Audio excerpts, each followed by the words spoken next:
ดคลิปกับกุ๊กไก่เนาะร้านสาวแสนสวยมื้อนี้เฮาสิพากันมาเก็บบักหมี่กินสมนั่นเองเจียวกระตำมาแล้วเจียวบักขามคักแน่เนาะอันนี้บักหมี่เนาะบักแว่บักหมี่รกๆวาบเอาต้อยไปต้อย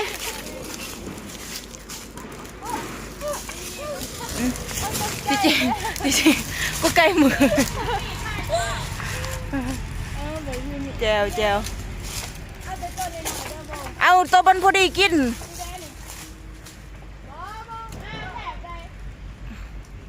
ผู้น้าตัวเทิงหันหน่วยตัวเทิงหันพอดีกินแล้วก็แล้วเลยโหลดนะ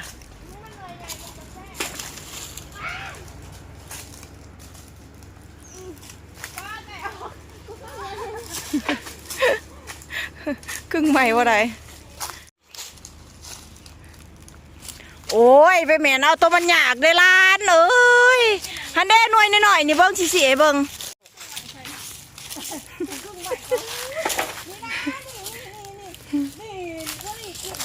นี่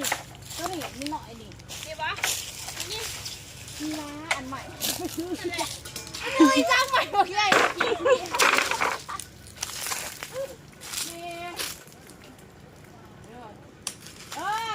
่แฉะพันมันไปพันจะพูดทำมันอยู่ปะ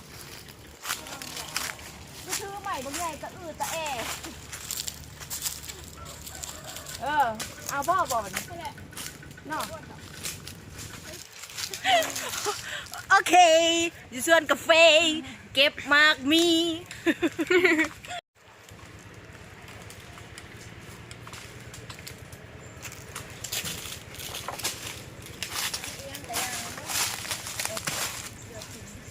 นี่นะนี่ทำมันนี่นะนี่กระปุกนะ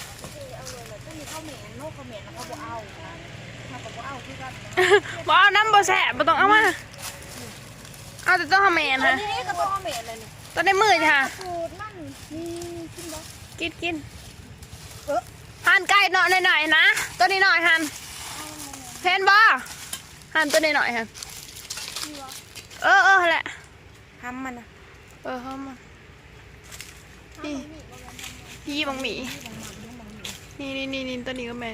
แสบได้ทำมันแสบก็ตัวใหญ่อีก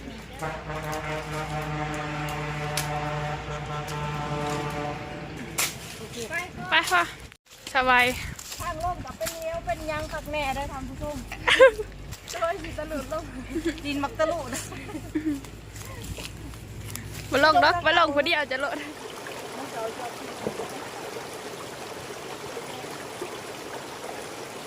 มาได้ทานผู้ชมกินสมมามีมังมีแบบนี้เลย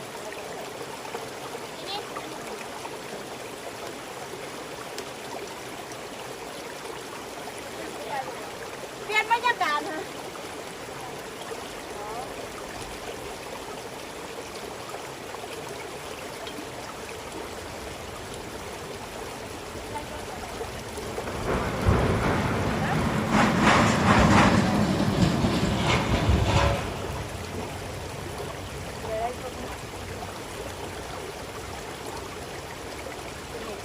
ไปนั่งอ้ามน้อยพวกเรา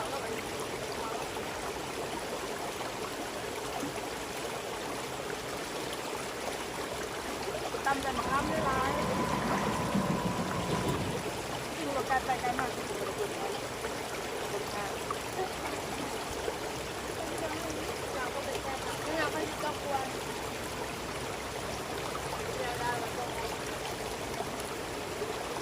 พอแล้ว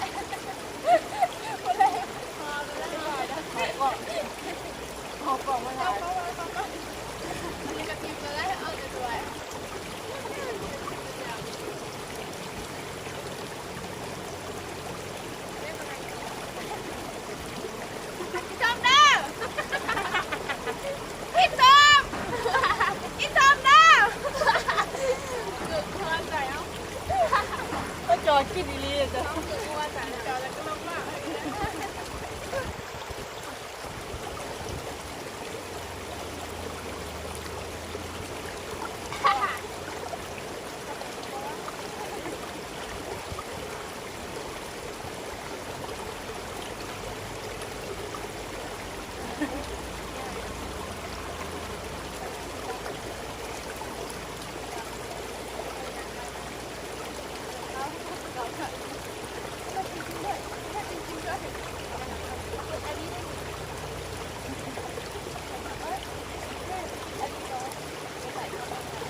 มาเห็นนะ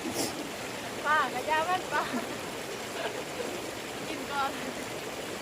ยังกระยางกลมทับต้องเดินไปน้องถ้าทำแบบใส่ก็ยังไม่จะไปใส่มัน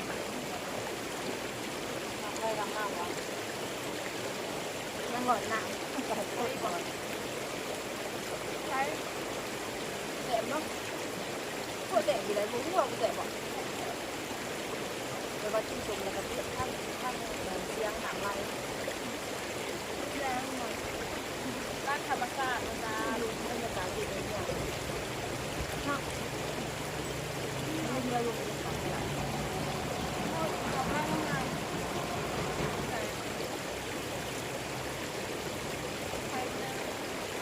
บ้าง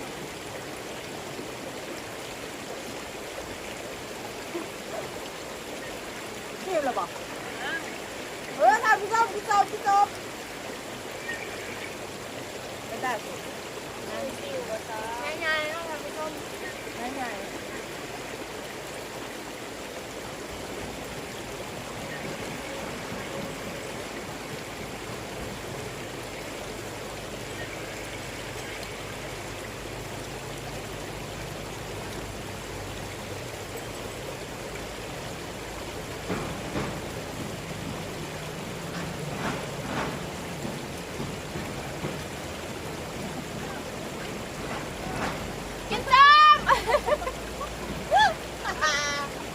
ผู้ส้ม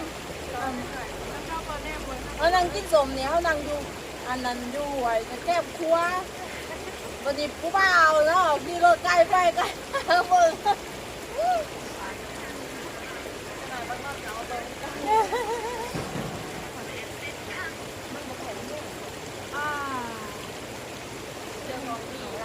เดี๋ยวพิมนี่ถึงหลอกมันไม่หลอก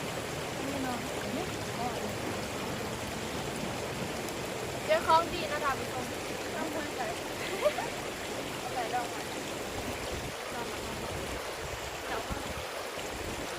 ว้าวคือไปจะชอบไหมชอบเป็นอะไรต้อง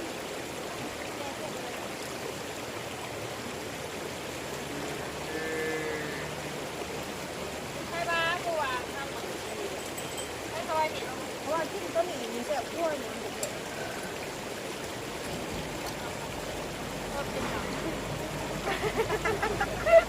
อย่าที่ไหนไม่ใช่ค่ะมันมีใช่คิดไปไกลตั้มอยู่ใกล้เดี๋ยวตั้มก็จะใกล้แต่ไปแบบไปถ้าเป็นได้ขอใส่จะได้วันไป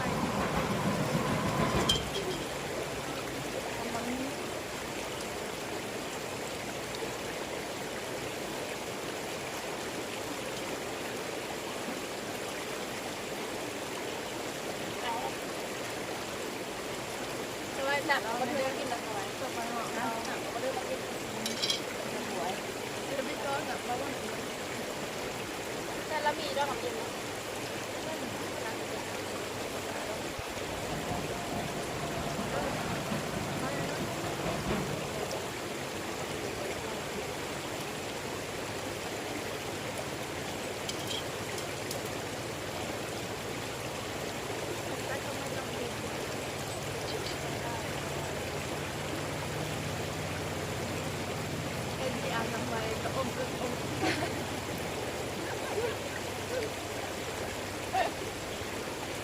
จะมักเงาซื่อจะมักหนาหัวแต่จริงๆเราไม่ได้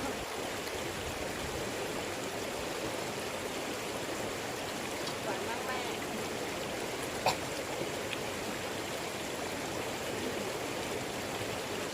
ตามกลุ่มกับมอนะขาดีด้วยลองกินเมื่อไม่แม่สาวไม่ดีนะผู้สาวทำ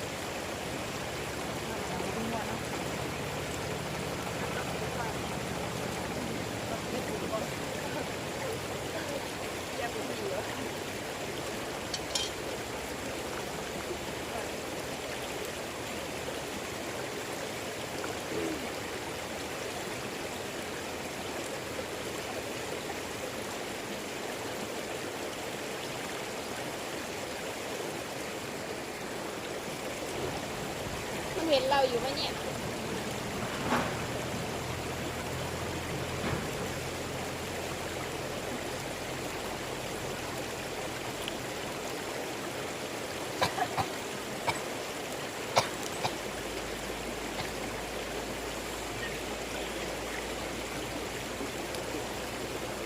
ใจตั้งงามกว่าเรา